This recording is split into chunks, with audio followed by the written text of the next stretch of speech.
ಅಪ್ಪು ಸಿನಿಮಾಕ್ಕೆ ನಾಯಕಿಯಾಗಿ ರಮ್ಯಾ ರಿಜೆಕ್ಟ್ ಆಗಿದ್ದೇಕೆ? ಕುತೂಹಲದ ಕಾರಣ ಹೇಳಿದ ನಿರ್ದೇಶಕ. ಪುನೀತ್ ರಾಜ್ಕುಮಾರ್ ಅವರು ನಾಯಕನಾಗಿ ಮೊದಲ ಬಾರಿ ಎಂಟ್ರಿ ಕೊಟ್ಟಿದ್ದ ಅಪ್ಪು ಚಿತ್ರ ಈಚೆಗೆ ರಿಲೀಸ್ ಆಗಿದ್ದು ಗೊತ್ತೇ ಇದೆ. ಇದರಲ್ಲಿ ರಕ್ಷಿತಾ ನಾಯಕಿ. ಪುನೀತ್ ಅವರ ಮೊದಲ ಚಿತ್ರವೇ ಬ್ಲಾಕ್ ಬಸ್ಟರ್ ಆಗಿತ್ತು. ರಕ್ಷಿತಾ ಅವರಿಗೂ ಈ ಚಿತ್ರ ಬ್ರೇಕ್ ಕೊಟ್ಟಿತು. ಅಪ್ಪು ಸಿನಿಮಾ ಮಾಡುತ್ತಿದ್ದ ಸಂದರ್ಭದಲ್ಲಿಯೇ ಅವರು 3 ಚಿತ್ರಗಳ ಶೂಟಿಂಗ್ನಲ್ಲಿಯೂ ಬ್ಯುಸಿಯಾಗಿದ್ದರು. ಎಲ್ಲವೂ ಅವರಿಗೆ ಹೆಸರು ತಂದುಕೊಟ್ಟಿತ್ತು. ಕೊನೆಗೆ ತೆಲುಗು ಚಿತ್ರಗಳಲ್ಲಿಯೂ ಸಖತ್ ಆಫರ್ ಬಂದಿತ್ತು. ಆದರೆ ಕುತೂಹಲದ ಸಂಗತಿಯೊಂದನ್ನು ಇದೀಗ ನಿರ್ದೇಶಕ ಮಹೇಶ್ ಬಾಬು ಹೇಳಿದ್ದಾರೆ. ಈ ಚಿತ್ರಕ್ಕೆ ನಟಿ ರಮ್ಯಾ ಕೂಡ ನಾಯಕಿಯಾಗಿ ಆಡಿಷನ್ ಕೊಟ್ಟಿದ್ದರು. ಅಪ್ಪು ಸಿನಿಮಾದಲ್ಲಿ ನಾಯಕಿಯಾಗಿ ಮಿಂಚುವ ಆಸೆ ರಮ್ಯಾ ಅವರಿಗೂ ಇತ್ತು. ಆದರೆ ಕೊನೆಗೆ ರಕ್ಷಿತಾ ಅವರು ನಾಯಕಿಯಾಗಿ ಆಯ್ಕೆಯಾಗಿದ್ದರು. ಕನ್ನಡ ಪಿಕ್ಚರ್ ಯೂಟ್ಯೂಬ್ ಚಾನೆಲ್ಗೆ ನೀಡಿರುವ ಸಂದರ್ಶನದಲ್ಲಿ ಮಹೇಶ್ ಬಾಬು ಅವರು ರಮ್ಯಾ ರಿಜೆಕ್ಟ್ ಆಗಿ ರಕ್ಷಿತಾ ಅವರು ಸೆಲೆಕ್ಟ್ ಆಗಿರುವ ಕಾರಣವನ್ನು ಹೇಳಿದ್ದಾರೆ. ಪಾರ್ವತಮ್ಮ ರಾಜ್ಕುಮಾರ್ ಅವರು ಮೊದಲೇ ಇದನ್ನು ಡಿಸೈಡ್ ಮಾಡಿದ್ದರು. ಪುನೀತ್ ಮತ್ತು ರಕ್ಷಿತಾ ಇಬ್ಬರು ಒಟ್ಟಾಗಿ ನೃತ್ಯ ತರಗತಿಗೆ ಹೋಗಿದ್ದರಿಂದ ಮೊದಲೇ ಪರಿಚಯವಿತ್ತು.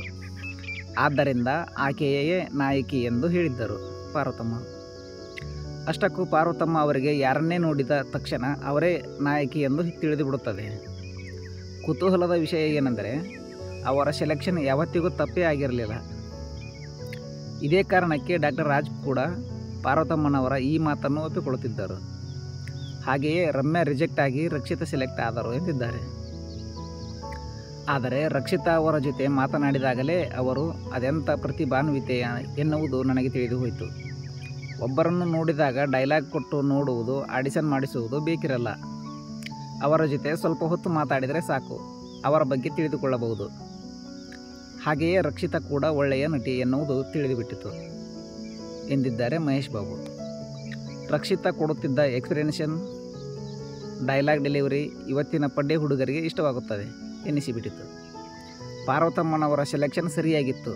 ರಕ್ಷಿತಾ ನಾಯಕಿಯಾಗಿ ಸಿನಿಮಾ ಬ್ಲಾಕ್ ಬಸ್ಟರ್ ಆಯಿತು ಎಂದಿದ್ದಾರೆ. ರಕ್ಷಿತಾ ಅವರೇ ಡಬ್ಬಿಂಗ್ ಕೂಡ ಕ್ಲಿಕ್ ಆಗಿ ಮುಗಿಸಿ ಅಚ್ಚರಿ ಮೂಡಿಸಿದ್ದರು ಎಂದು ನೆನಪಿಸಿಕೊಂಡಿದ್ದಾರೆ. ಅದರ ಜೊತೆ ರಕ್ಷಿತಾ ಅವರ ಮೇಲೆ ಪಾರ್ವತಮ್ಮನವರಿಗೆ ಇದ್ದ ಇನ್ನೊಂದು ಪ್ರೀತಿಯ ಬಗ್ಗೆಯೂ ಮಹೇಶ್ ಬಾಬು ರಿವೀಲ್ ಮಾಡಿದ್ದಾರೆ. ರಕ್ಷಿತಾ ಅವರು ಖ್ಯಾತ ಛಾಯಾಗ್ರಾಹಕ BC ಗೌರಿಶಂಕರ್ ಮಗಳು. ಅವರ ಅಮ್ಮ ಮಮತಾ ರಾವ್ ಕೂಡ ಹೊಸ ಬೆಳಕು ಚಿತ್ರದಲ್ಲಿ ಡಾಕ್ಟರ್ ರಾಜ್ ಜೊತೆ ನಟಿಸಿದ್ದರು.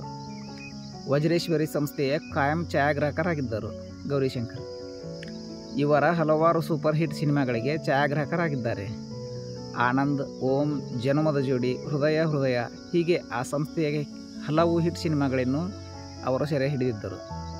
ಹಾಗಾಗಿ ರಕ್ಷಿತಾ ಅವರನ್ನು ಪಾರ್ವತಮ್ಮ ಚಿಕ್ಕಂದಿನಿಂದಲೇ ನೋಡಿದ್ದರು. ಆದ್ದರಿಂದ ಆಕೆಯೇ ಅಪ್ಪುಗೆ ಸಿನಿಮಾದಲ್ಲಿ ಸರಿಯಾದ ಜೋಡಿ ಎನ್ನುವುದು ತಿಳಿದಿತ್ತು. ಅದು ನಿಜ ಕೂಡ ಆಯಿತು. ಆದ್ದರಿಂದ ರಮ್ಯಾ ಅವರನ್ನು ಕೈ ಬಿಡಲಾಯಿತು ಎಂದಿದ್ದಾರೆ.